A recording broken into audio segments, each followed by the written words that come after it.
Hello everyone and welcome back to the NPC Dungeon. Today, as promised, I have prepared the finale for the Brynwyn story. For those of you who have not seen any of the videos in that series, that's fine. I have a whole playlist dedicated just to that, as well as a whole playlist full of stories about characters that I played in the past that you can look at while you're there if you're interested if you like. As this story will be the finale, it is related to the other stories in the series, so it would be to your benefit to watch them first, but as always, I will recap everything you need to know about it shortly if you don't feel like doing that. And for those of you who like the Brynwyn stories, don't worry, there will be at least one more in the future where I'll come back through and cover a cool character arc that I put her through, so be looking forward to that. This story, like the more recent Brynwyn stories, wasn't initially supposed to be that long. It was supposed to be kind of short, but it ended up being a little longer than I intended, and even so, I hope you still enjoy it. And since that's it, let's move on to the story. So, what happened?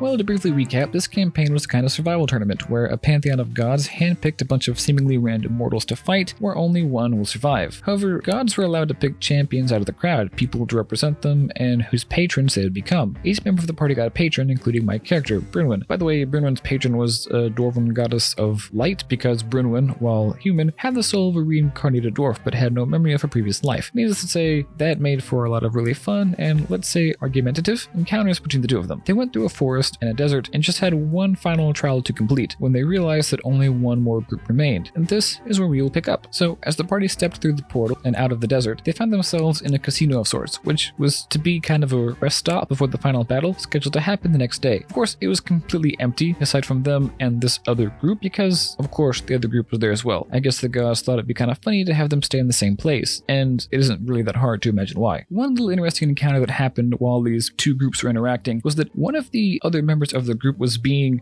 really mean. I don't remember exactly what she did, but I had Brynwyn respond in what I thought was a really cool way. Brynwyn just kind of started staring at her, just really intensely staring at her, and she responded by looking over at Brynwyn and saying, "Alright, what are you looking at? What are you doing?" Brynwyn said, "I'm trying to memorize your face so I know who to look for in battle." And she stopped talking real quick. I'm kind of proud of that one still. But anyway, as soon as we parted ways with this other group and they went up to another room in the place to stay and sleep, the other players in our party started scheming up ways to sabotage the other group. But the ever-chaotic Brynwyn she was above this. She wasn't about to try to sabotage them. She was content to send up the pet rat her patron had given her as a gift to the other group to be a good scare. Yep, a god with infinite power, and she gives Brynwyn a rat. But it wasn't all bad. It could turn into a swarm. And if you're wondering how a rat can be scary, imagine a rat bubbling up into several more rats. And after that, the party didn't really believe her when she said that it was best not to sabotage the other group. And again, I can't imagine why. But either way, that night they all slept soundly. Well, soundly-ish. Their patrons all visited them one by one in their dreams, telling them to be ready. They had no idea what this meant, but they had no time to wonder, as when they awoke, they were ushered onto a platform in the middle of the casino that rose up and up until passing through another portal into an arena surrounded with stands filled with the gods of this world, including the one who organized it all. Brynwyn wanted more than anything to put him through just a little bit of what he had put all of them through, but before she could fantasize too much about it, trees slowly sprouted up from the floor around them, followed by rocks and grass and a whole host of other plants, until an entire forest had sprung up around them. But that wasn't all. Deep, booming roars burst out from around them until several velociraptors, a T-Rex, and a Triceratops bolted out at them. One of our warlocks turned into a T-Rex, but was really only able to land a few hits. Players' rolls weren't with them on that day, but that was okay. Our other warlock, yes, there were two warlocks, Eldritch blasted everything in sight, racking up the highest kill count of anyone else in that session. Brynwyn only had her fists, so she literally punched Dinosaurs to death, which, looking back on it, is pretty dang cool. She casted Toxicity's Laughter on a T-Rex, as yes, I gave her a few levels in Bard, which I think is just funny, casting Toxicity's Laughter on a T-Rex, and opened it up for a few attacks from some of the other players. Another one of our players, a sorcerer, casted a wall of fire around us in this kind of circular wall, which definitely hurt the dinosaurs, but it also meant we had to get kind of creative in how we crossed back over as the fire spread through this mock forest. One of the players climbed up a tree and swung over, while Brynwyn hopped on the back of a Triceratops and trampled through the flames, which, while yes, it did damage her, still looked pretty cool, so it was completely worth it. That's what matters, right? But however cool it looked, it was all negated when the Triceratops had its turn, threw her off its back and trampled over her. She survived somehow, but she wasn't looking good. Luckily enough, the fight was pretty much over. The last dinosaur had fallen, but there was no way they were ready to take on the other group, and apparently they didn't have to. Apparently, they weren't the only ones fed up with these games. They watched as their patrons stood up and attacked the leader of this pantheon, the one who had begun these games, while everyone else was distracted with the spectacle down below. He submitted and the games were no more, and while the rest of the gods filtered out, the party's patron stepped down, congratulated them, them and conjured up portals leading back home for them. But Brynwyn had this strange feeling. She gravitated to a portal leading to a dwarven city. It felt familiar to her, and so she left the party to continue on her own adventure of self-discovery. And that's it for that. Be sure to check out my other video this week for my take on a little bit of world-building advice for a D&D campaign, and come back next week for a list of new DM mistakes and how to avoid them, as well as a story about some of my players recently and how they found a very, let's say, creative solution to a problem that I gave them. And of course, until then, let's learn something.